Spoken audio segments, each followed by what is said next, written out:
Give me a game that tugs at the heart and soul, and I will give you an abundance of praise. Child, tuck yourself in bed and let me tell a story. Grace and beauty, 2 words I typically don't use describing video games, but Child of Light, developed by Ubisoft Montreal, has synergy that I personally have not seen in some time. From the gameplay to the presentation, the music and the writing, any gamer will be immediately impressed. It tells the story of Aurora, a little girl whisked away from her home and royal family for reasons unbeknownst to her at the time. Awakened in an unfamiliar land, now it's up to her to win back her world from the Queen of Night. Let's start off with the good stuff. Right from the beginning, I was fascinated by the layout, the feel, the well-dictated storytelling. Before I got my hands on this, I wondered if this would be a game where the artwork outweighed gameplay developments. That was not the case. Child of Light mixes elements of role-playing with platforming, side-scrolling, and puzzling. It reminds me a little bit of the indie title Braid. Remember that one? Awesome-looking, seriously difficult puzzler, maybe even a touch of Zelda in there from a fantasy mystical standpoint. Movement and screen flow is phenomenal. Ultra smooth, fluid, and seamless. Occasionally, I would just stop and play around with the character, flying up and down, observing movements, just awesome. Dare I say it made me emotional?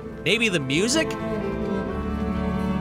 Very calming and mesmerizing. That was actually stuck in my head for days after. If the music is solid, I am partially hooked so long as the gameplay matches. Dialogue is excellent with a dab of highbrow Old English that I dig. It's not over the top, not in your face showing off, it's just right. On to the gameplay. You are joined by a minute companion named Igniculus, who collects so-called wishes from flowers and also aids you in battle by slowing and blinding enemies. Igniculus, I love that name. Igniculus, come hither. The side-scrolling and platforming is mostly about collecting potions, magic points, and health points, and so-called oculi. Small stones that add ability to your attacks, magic, and defense for battle. Combine oculi to make more oculi with unique attributes. Now, the battle scenes have an attack system that is not unfamiliar to RPG aficionados. It's all about leveling up, and you can level up pretty quickly, building up your stats and ability points. As you move along, new team members join up with you in the fight. Depending on the enemy, use special magic abilities based on the earth elements. Water beats fire, so on and so on. Now, those are all the fine qualities. There are some issues. Igniculus can be a bit tricky because you have to move Igniculus with the right thumbstick, and that can be a bit challenging for a couple of levels. He'll move with you automatically, but you still have to move manually to collect light energy, but be patient with that. It gets better as you go along. In 2-player mode, you can have somebody else control that little puff cloud. Now, there's always something I can find wrong with attack systems. I give this mostly a high mark, but it's a little confusing about how to defend yourself. You're able to choose defense as an option or move,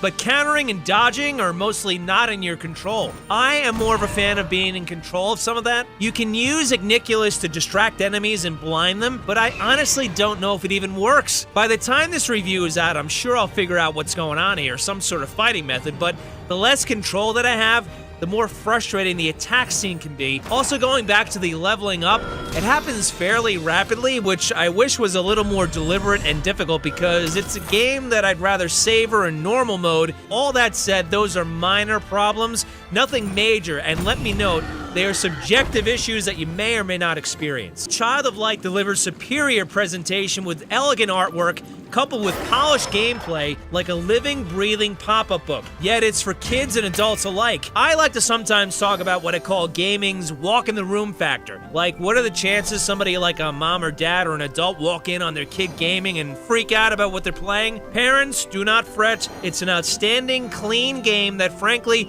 you'll enjoy watching and reading along with your kids if you want to. It's a vibrant game with personality in a market oftentimes deluged and dominated by the mainstream machine. Child of Light might or might not be on your radar, but if you're a cynic here, if you're thinking at first glance, yeah, it looks great, but it's a tad childish and maybe not manly enough, trust me, it's a keeper and a winner. Get it?